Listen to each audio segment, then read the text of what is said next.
የሆነ ጊዜ ጎዷችሁ በእናንተ ላይ ድብቅ ጦርነት ያወጀና በአንድ ወቅት የኔ የምትሉት ዛሬ ግን ጠላታችሁ ሆኖ የቀረሰው በድንገት ስለእናንተ ሲያስብ እንቅልፍ የሚያጣው በእናንተ ላይ በሰራው ነገር የሚጸጸተው መቼ እንደሆነ ታውቃላችሁ? ስትጮህባቸው ስለነሱ በኦንላይን የተለያዩ ጥቅሶችን ስለለጠፋችሁ አይደለም። ይልቅ አንድም ቃል ሳታወጡ የነሱን ስም ሳታነሱ ማድረግ ያለባችሁን 5 ስውር ነገሮች ብቻ ካደረጋችሁ ነው። እነዚህን 5 ስውርና በጣም ወሳኝ ነገሮችን አንድ ባንድ ካደረጋችሁ አንድ አስገራሚ ነገር ይከሰትላቸዋል። ያለማቋረጥ ስለእናንተ ብቻ ማሰብ ይጀምራሉ። ጥፋተኝነት ይሰማቸዋል። በተደጋጋሚ ቼክ ያደርጓቸዋል። የነሱ ውስጥ ጥፋተኝነት ራሳቸውን እንዲበሉት ያደርጋቸዋል። አንዳንዶች እንዲሁም ለይቅርታ ተመልሰው ይመጣሉ። ይህንን ሁሉ የምታደርጉት ታዲያ ዞር ብላችሁ እንኳን ሳትመለከቷቸው ከነሱ ጋር ሰጣ ገባ ውስጥ ሳትገቡ ከዚህ ቀጥሎ የምናያቸውን 5 ሚስጥሮች ስታደርጉ ብቻ ነው። መልካሙ ዜና ደግሞ ልንገራችሁ፣ ያጡትን የከሰሩትን ሰው ሲገባቸው ተጸጽተው ሲመለሱ እናንተ መልሳችሁ እንኳን አትፈልጓቸውም። ምክንያቱም ከዚህ ቪዲዮ በኋላ በሰዎች በድጋሚ ልባችሁ እንዳይሰበር እንዳትጎዱ በቂ ግንዛቤ ትይዛላችሁ። ለግራር ቻናል አዲስ የሆናችሁ ሰብስክራይብ በማድረግ የኛ ቤተሰብ እንድትሆኑ እየጋበዝኳችሁ ቀና ልባችሁን እንደተለመደው ሰጣችሁኝ ደግሞ ላይክ በማድረግና ኮሜንት ላይ ሐሳባችሁን በመግለጽ ቪዲዮ ብዙ ሰው ጋር እንዲዳረስ የበኩላችሁ እንድትወጡ ጋብዛችኋለሁ። እነዛን ነጥቦች አንድ በአንድ እንመልከታቸው። አንደኛ፣ እንደማታውቋቸው ሁኑባቸው።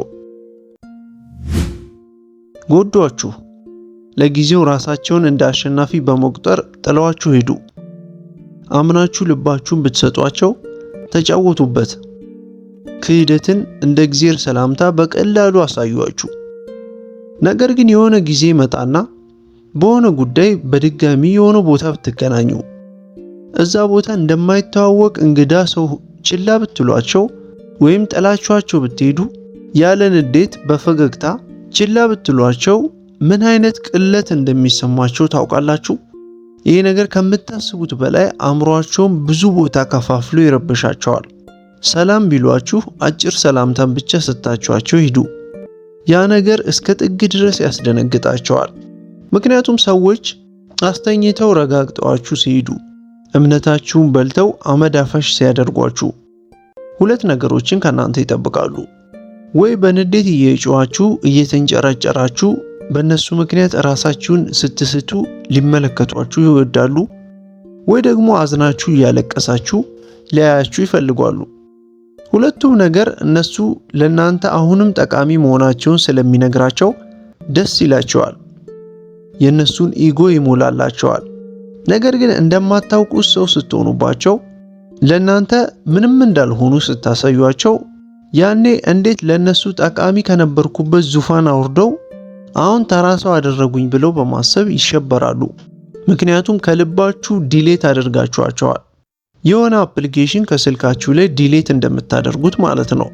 አሁን እናንተ እነሱን የምትመለከቱት እንደ ባላንጣ፣ እንደ ጠላት ወይም እንደ ጓደኛ ሳይሆን እንደማታውቁት እንግዳ ሰው ነው። ያ ደግሞ ከምታስቡት በላይ ያንጨረጭራቸዋል። ንዴታቸው ጣራ ይነካል።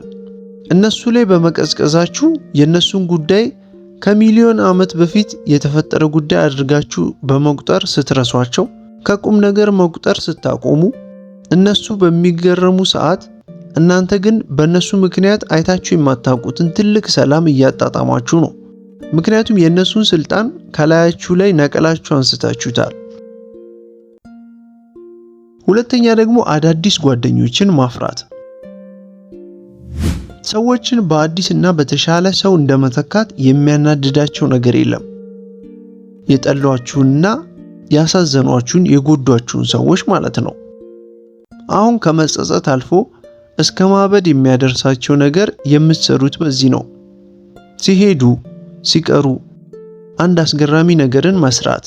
ያም አዳዲስ የተሻሉ የምትወዷቸው ብቻ ሳይሆኑ የሚወዷችሁ ሰዎችን ማፍራት፣ ጥሩ ጓደኞችን ማፍራት፣ እንድትስቁ የሚያደርጓችሁ፣ የሚደግፏችሁ፣ የሚጎዷችሁ ሳይሆን የተጎዳችሁበትን ነገር በሳቅና በደስታ ብቻ የሚያጠፉላችሁ ጓደኞችን ማፍራት። ፊልም ላይ ያለ የሚመስል ህይወትን ከአዳዲስ ጓደኞቻችሁ ጋር መኖር። የውሸትና የማስመሰል ደስታ ሳይሆን እውነተኛ ደስታ። ፎቶ አብራችሁ ስትነሱ ደስታችሁ እያንጸባረቀ የሚታይበት ትክክለኛ ደስታ። ይህ ሁሉ ነገር እነዛ ሰዎችን ያናድዳቸዋል በጣም። አሁን በነዛ መልካም ሰዎች ተከባችሁ ደስታችሁ ፊታችሁ ላይ የተነበበ ቤት ተቀምጣችሁ ስለነሱ በማሰብ እያለቀሳችሁ ሳይሆን በአዳዲስ ጓደኞቻችሁ ምክንያት በየቦታችሁ ደስታችሁን መቆጣጠር አቅቷችሁ የሚጣፍጥ የህይወት ምዕራፍ ስትጀምሩ በድብቅ ሆነው ራሳቸውን መጠየቅ ይጀምራሉ። እነዛ አዳዲስ ሰዎች እነማን ናቸው? ምን ተገኝተው ነው እንደዚህ ደስተኛ የሆኑት ብለው ስለናንተ መጠየቅ ይጀምራሉ። የዚህ ሁሉ ደስተኛ ህይወት ተካፋይና አንድ አካል መሆን ይችሉ ነበር። ነገር ግን እናንተም መጉዳት ብቻ ነው የመረጡት እነሱ። አሁን የሚሰማቸው የጸጸትና የቅናት ስሜት ከውስጥ ሆኖ ይበላቸዋል። እያንዳንዱ ከአዳዲሶቹ ምርጥ ጓደኞቻችሁ ጋር ፖስት የምታደርጓቸው ፎቶዎች ያጡትን ነገር የሚያስታውስ እንደ እግር እሳት የሚፈጃቸው ነገር ይሆንባቸዋል። አሁን ላይ የእናንተ ህይወት ተሻሽሎ ተደስታችሁ በሌላ ሰው ዋጋችሁ በጥንቃቄ ተወስዶላችሁ መኖራችሁ ችግሩ እናንተ ሳትሆኑ እነሱ መሆናቸውን ያስታውሳቸዋል። ጎድተዋችሁ አሳዝነዋችሁ የሄዱ ሰዎች በጭራሽ እየሳቃችሁ ሊመለከቷችሁ አይፈልጉም። ሁሌም ማዘን ላይ፣ ሁሌም በእነሱ ምክንያት የበታች ሆናችሁ፣ ሁሌም በሌላ ሰውም ተረስታችሁ ነው የሚጠብቁት። ነገር ግን በምትኩ እናንተ ከሌሎች አዳዲስ ሰዎች ጋር እንደዚህ አይነት ጣፋጭ ህይወትን ሄዳችሁ በግዴታ ሳይሆን በተፈጥሯዊ መንገድ ስታሳዩአቸው ከምታስቡት በላይ ንዴትና በሰሩትም ስራ እንደሚጸጸቱ እርግጠኛ መሆን አለባችሁ። ስለዚህ ደስተኛ የሚያደርጓችሁን ጓደኞች፣ አዳዲስ ሰዎችን ማፍራት ለእናንተ ከሚያመጣላችሁ ትልቅ ሀሴት በተጨማሪ ያሳዘኗችሁና የትም አትደርሱም ብለው ጥለዋችሁ የሄዱ ሰዎችን ይበልጥ እንዲቆጩና እንዲናደዱ በስራቸውም እንዲያፍሩ የሚያደርጋቸው ትልቅ ልማድ ነው። ሶስተኛ ደግሞ ለሚሰሩት ነገር ምንም ምላሽ አለመስጠት። ሊያስቀኗችሁ ይሞክሩ ይችላሉ። አዳዲስ ነገር ስለናንተ ፖስት ቢያደርጉ፣ ከጋራ ጓደኞቻችሁ ጋር ደጋግሞ ስለናንተ ቢያወሩ፣ አዲስ ፍቅረኛ እንደያዙ ሊያሳዩአችሁ ቢሞክሩ፣ አዲስ ወዳጅ እንዳላቸው ሊያስመለክቷችሁ ቢሞክሩ፣ ዙራችሁም አትመልከቷቸው። ትኩረታችሁን ለማግኘት ቢለፉም የፈለጉትን እንዲያደርጉ መፍቀድ። መተው እናንተን የሚጎዳ ነገር በአካል ንክኪም ሆነ በስድብ እስካላደረሱባችሁ ድረስ ማለት ነው። በጭራሽ ኬር አለማድረግ። በአጠቃላይ በቀጥታ መተው ሊያወሯችሁም ይሞክሩ ይሆናል። ከሩቅ ሆነው ሊያስቀኗችሁ ይሞክሩ ይሆናል። የድሮ የጋራ ማስታወሻችሁን ሊያስመለክቷችሁና ያለፈ ነገርን ሊቆሰቁሱ ይችላሉ። የሰሩትን ነገር በሙሉ በመርሳት ማለት ነው። ግን እናንተ ግድ አይሰጣችሁም። አሁን ይህ ሁሉ መረጋጋታችሁና ምላሽ ያለመስጠታችሁ መብሰላችሁን ከማሳወቅ በተጨማሪ እናንተን እንደማይቆጣጠሯችሁ እየነገራችኋቸው ነው። በአቋራጭ በእነሱ ምክንያት አሁን ደስተኛ፣ ብስጩ ወይም ያዘነ ሰው አትሆኑም። አሁን በእውነቱ እናንተን እንዳጡ ይረዳሉ። በአካል ብቻ ሳይሆን ያጧችሁ በኢሞሽንና ሜንታሊም ጭምር ማለት ነው። አሁን እናንተን ለማግኘት ከባድ ሆኖባቸዋል። አሁን እናንተን ማግኘት ከባድ ሆኖ ወይም እናንተ እያስመሰላችሁ ሳይሆን ግድ ስለማይሰጣችሁ ብቻ ነው ነገሩን ሁሉም ዳይናሚክ የምትቀይሩት። ያ ደግሞ የመጨረሻ ደረጃ እናንተን ማግኘት የሚያቅታችሁ ሁኔታ ነው። ታዲያ በዛ ግራ መጋባት ውዝግብ ውስጥ ሲሆኑ እናንተ ግን ለነሱ ምላሽ ባለመስጠት ብቻ ትልቅ ሰላምን ታገኛላችሁ። ትልቅ እፎይታ ወደ ህይወታችሁ ይመጣል። ያ ሰላማችሁ ደግሞ ትልቁ በቀላችሁ ይሆንላችኋል። አራተኛ ደግሞ ስለነሱ ክፉ አለመናገር። አብዛኛው ሰው ጠላት ስለሆነበት ሰው፣ ስለተጣላው ሰው፣ ስላስቀየመው፣ ስለከዳው ሰው ሲጠየቅ ምላሹ የታወቀ ነው። ስለነሱ መጥፎ ነገርን መናገር፣ ያደረሱብንን በደል፣ ሰይጣን መሆናቸውን፣ በጣም መጥፎ ሰው መሆናቸውን፣ ስለነሱ ኔጌቲቭ ነገር ብቻ እናወራለን። ነገር ግን ከዚህ በኋላ ማድረግ ያለባችሁ ነገር ስነግራችሁ ምን ነካ ልትሉኝ ትችላላችሁ። ግን በጣም ፓወርፉል እና እናንተን እጅጉን የሚጠቅማችሁ ነገር ስለሆነ ልዩ የሚያደርጋችሁ ልማድ ነው። ስለተፈጠረው ነገር ሰዎች ሲጠይቋችሁ ያደረሱባችሁን ጉዳት፣ መጥፎነታቸውን፣ ያደረሱባችሁን ኪሳራ በጭራሽ ስለነዛ ሰዎች ክፉ አትናገሩ። ስማቸውን አንስታችሁ የመወያያ ርዕስ አታድርጓቸው። ስለነሱ መጥፎ ነገር የሚናገር ጥቅስ በየሶሻል ሚዲያው ፖስት እያደረጋችሁ እንዲመለከቱት አታድርጉ። በሄዳችሁበት ሁሉ ስለነሱ ማውራት አቁሙ። ይልቅ ከነሱ ጋር የነበራችሁ ቆይታ እንደታሰበው እንዳልነበረ እና አሁን እንደተቋረጠ እንዳልተሳካ በመግለጽ አሁን ግን የተሻለ ነገር ላይ እንዳተኮራችሁ ብቻ መናገር። በዛ መልኩ በአጭሩ በአራት ነጥብ ፋይሉን ዘግታችሁ መጓዝ። ይሄ ነገራችሁ ታዲያ የጎዳችሁን ሰው ግራ እንደሚያጋባው ታውቃላችሁ። ምክንያቱም የጠበቁት የእናንተን ንዴት፣ ሐዘናችሁን፣ ለቅሷችሁን፣ በእነሱ ምክንያት ህይወታችሁ መበለሻሸቱን ነበር። በየመንገድ እየዞራችሁ ስለነሱ ክፉ እንድትናገሩ ነበር የጠበቁት። ነገር ግን ያንን አታደርጉም። እናንተ በዝምታ በመጽናት ለነሱ ምንም ትኩረት አለመስጠት፣ በተደጋጋሚ ስማቸውን እያነሳችሁ በጥሩም በመጥፎም ስለነሱ ደጋግማችሁ አለማውራት። ያኔ ከምታስቡት በላይ የእናንተ ነገር እጅግ ያስደነግጣቸዋል። ምክንያቱም ዝምታ ከስድብ በላይ ነው። ዝም ስላላችሁ ብቻ ራሳቸውን እንዲመለከቱ እየጋበዛችኋቸው ነው። ዝም በማለታችሁ ሊወቅሳችሁ አይችሉም። ስለነሱ ለማውራት ፈቃደኛ ባለመሆናችሁ ሊከሷችሁ አይችሉም። እናንተ ጋር የሚጠብቁትን ነገር ባለማድረጋችሁ ብቻ ውስጣቸው ይረበሻል።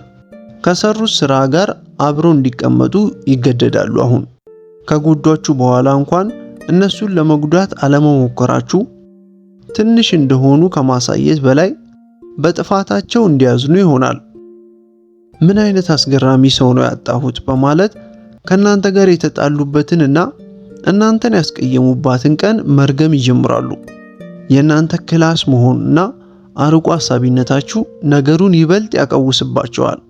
ምክንያቱም ሁሌም የተሻለ ሰው መሆናችሁን እያሳያችኋቸው ስለሆነ እነሱን በመስደብ በመቆጣት ያደረሱባችሁ በደል ትክክል እንዳልሆነ በመናገር ሳይሆን ስለነሱ ክፉ ባለማውራትና ከነሱ በመራቅ ብቻ ማለት ነው። እናንተም መጠበቅና ማቆየት እንደነበረባቸው የሚገለጥላቸው አሁን ነው። ስለነሱ ያላችሁ ዝምታ ስለነሱ ከምትሰነዝሩት ስድብ በላይ ይጎዳቸዋል። አምስተኛ ደግሞ በልባችሁ ይቅር በሏቸው።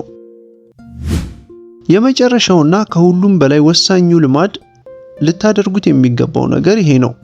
በአደባባይ ላይሆን ይችላል፣ ግን በውስጣችሁ ለማንም ሳትናገሩ በንጹህ ልባችሁ ይቅር በሏቸው። በግል መተው ይቅርታ ስለጠየቋችሁ አይደለም፣ የእናንተ ይቅርታ ስለሚገባቸውም አይደለም፣ ወይም የሰሩት ስራ ትክክል ስለሆነ አይደለም። ለራሳችሁ ስትሉ ብቻ ነፃነታችሁን ለማግኘት ሸክሙን አራግፋችሁ ለመጣል ጥላቻ፣ ንዴት፣ ቁጭት፣ ሐዘንን በእነሱ ምክንያት ተሸክማችሁ በመሄድ ሌላ ህይወታችሁን ከማበላሸት ለመቆጠብ ብቻ ይቅር በሏቸው በልባችሁ። ልክ በእጃችሁ ይዛችሁ ለመሄድ ብዙ እንደታገላችሁት ፊኛ እና ለቃችሁት ለሱም እንዲንሳፈፍ በማድረግ እናንተም ነፃ እንደወጣችሁበት አጋጣሚ ማለት ነው። ነገር ግን ይቅር እንዳሏችኋቸው ልትነግሯቸው አይገባም። አማላጅ ልካችሁ ይቅር ላደርግልህ ስለሆነ ተዘጋጅ ማለት አይጠበቅባችሁም። ስልክ መደወል፣ ሜሴጅ መላክ አይጠበቅባችሁም። ይቅር እንዳላችኋቸው ለመግለጽ በዝምታ በሩቅ ይቅር ብላችኋቸው ወደ ራሳችሁ ኑሮ ተመለሱ። ይሄ የመጨረሻ ነፃነታችሁ ነው። ከምታስቡት በላይ ትልቅ ሰላም ያመጣላችኋል። ያደረሱት ጉዳት፣ ያደረሱት ኪሳራ ከዚህ በኋላ እናንተ ውስጥ መኖሪያውን አያደርግም። በማታ እንቅልፋችሁን አታጡም ለነሱ ስትሉ። በቀን ደግሞ ውብ ቀናችሁን ለማጠልሸት እንቅፋት አይሆኑባችሁም። ደስተኛ፣ ነፃ፣ ጥገኛ ያልሆነና ሰላማዊ ትሆናላችሁ። በማቆያ ውስጥ ለረጅም ጊዜ ታስራ የቆየች ወፍን በድንገት በሩ ቢከፈትላት የምታገኘውን ነፃነትና እፎይታ አስቡት እስቲ። በራ በሄደች ጊዜ ነፃነቷን መልሳ ታገኛለች። እናንተም በልባችሁ ይቅር ስትሉ ለነሱ በማዘን ሳይሆን ብልጥ በመሆናችሁ ነው። ስለናንተ ሲሰሙ ሲመለከቱ ታዲያ አሁን የድሮ ህመም ተሸክማችሁ ባለመጓዛችሁ ሲመለከቷችሁ በጣም ነው የሚያዝኑት። ይቅርታ የማይመልሰው መራራቅ እንኳን በመሃላችሁ መፈጠሩን ያስተውላሉ። መጠገን አይችሉም። የሰሩትን ነገር መመለስ ይከብዳቸዋል። አሁን ይቅርታችሁ በጭራሽ ለነሱ አልነበረም፣ ለራሳችሁ የሰጣችሁት ውድ ስጦታ ነው። እነዚህን 5 ልማዶች ራሳችሁ ላይ በመተግበር ታዲያ አሸናፊ ብቻ ሳይሆን ልዩ ሰውም እንድትሆኑ በዛሬው ቪዲዮ አስገነዝባችኋለሁ። ቆይታችንን ከወደዳችሁ ሰብስክራይብ በማድረግ ለግራር ቻናል ቤተሰብ እንድትሆኑ ጋብዛችኋለሁ። እስከ መጨረሻው ስለተከታተላችሁኝ በጣም ከልብ አመሰግናለሁ። በቀጣይ በሌላ ፕሮግራም ስለምንገናኝ ሰላም ቆዩልኝ።